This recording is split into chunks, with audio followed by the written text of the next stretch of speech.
वृत्तियां दुर्वासनाओं से प्रेरित होकर जगत में ही विचरती रहती हैं। ध्यान पूर्वक देखिए हृदय में। असाधना और साधना, बाह्य दृष्टि हटाइए, अंतर्दृष्टि में सुधार कीजिए। बाह्य तो यंत्रों के द्वारा हो रहा है, अंतःकरण यदि सुधर जाए तो बाह्य सब सुधर जाएगा। हम बाह्य सुधारने की चेष्टा करने की वृत्तियां देखते हैं, ऐसा ऐसा, पर अंतर में हमारा निश्चय गलत है, कभी सुधार नहीं हो सकता। ये बहुत सूक्ष्म बात है। निश्चय सही है तो आप लड़ सकते हैं, बहुत काल तक लड़ सकते हैं और विजय को भी प्राप्त होंगे।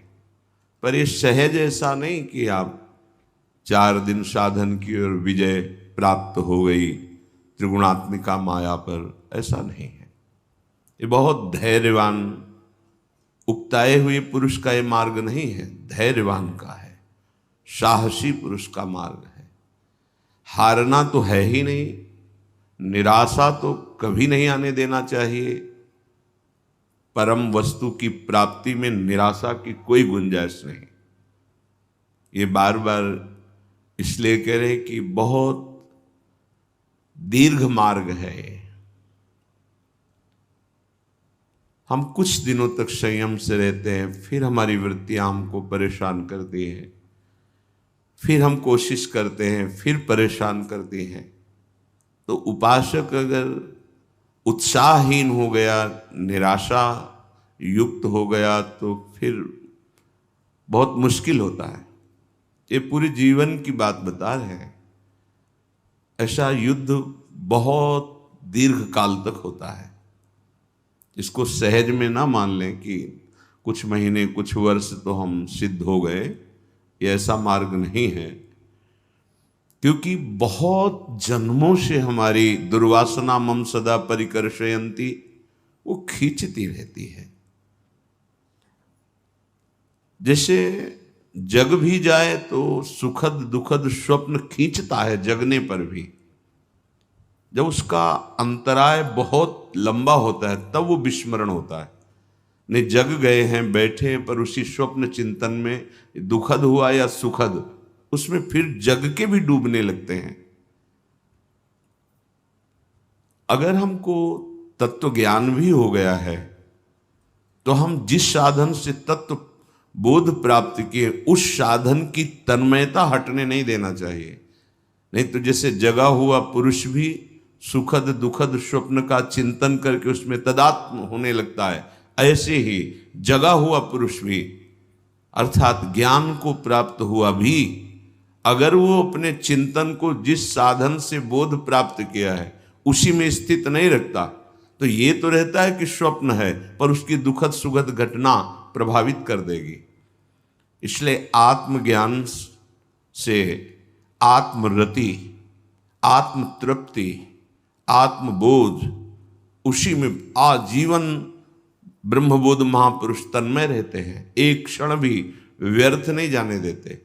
क्योंकि बोध होने पर वो स्वभाव ही ऐसा बन जाता है। अगर कहीं स्वाप्निक इस मान अपमान निंदा स्तुति का वो चिंतन करने लगे तो फिर हृदय जागते हुए भी जैसे स्वप्न आसक्ति दुखद या सुखद उसे विचलित करती, ऐसी स्थिति होने लगती है। ये बड़ा गूढ़ विषय है। इसलिए पूज्यपाद उड़िया बाबा जी महाराज, उनके वचन, आत्मज्ञान होने पर भी आत्मरति, आत्मक्रीड़ा, आत्मबोध, उसी में चिंतन में। हम भगवत मार्ग में अभी चल रहे हैं, हमारी वृत्तियां बिगड़ती भी हैं। हमें निराश नहीं होना, हताश नहीं होना। ये बहुत मजबूती से चलने वाला मार्ग है। बहुत से ऐसे माया के प्रवाह, ऐसे झोंके आते हैं जिनमें लगता है अब सब कुछ गया। नहीं, वो एक वृत्ति है जो तुम्हें विचलित कर रही है, उसको जीतना है। हमें अंतर से ये बात समझनी कि ऐसी गलती क्यों हुई, ऐसी त्रुटि क्यों हुई। बहुत विचार करने पर निकलता है शास्त्र आज्ञा का उल्लंघन हुआ।